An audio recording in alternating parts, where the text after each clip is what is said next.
Hey, what's happening? G.A. Bartik here, author of the best-selling book Silver Bullet Selling, president of R3 Consultants. And today I want to talk to you about old school versus new school selling.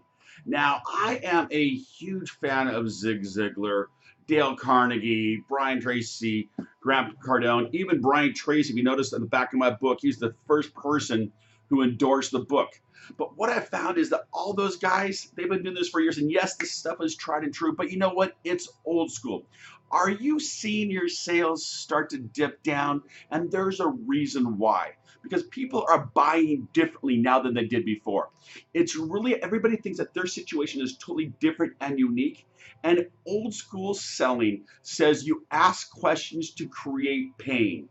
And if you create enough pain, rub some salt in it and stuff, they will buy from you. That's not what's happening anymore. What you need to do is you need to create a buying gap where they are right now and where they want to go. And that space in between, that is the buying gap.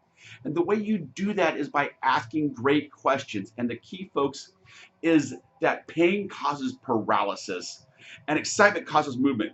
So instead of selling through the rear view mirror and all the things that are going wrong and how you're going to fix all the things that are going wrong, get them excited about all the things that they can start doing right. And when people get excited about what they could be doing, that's when you start creating movement. Do you have deals that stalled right now that you think they should be moving forward on?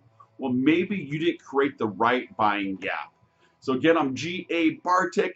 I look forward to seeing you. And if you want to learn more, take a look at our website, r3team.com. We got some live events coming up. Love to see you there. Have a great day. Go sell something.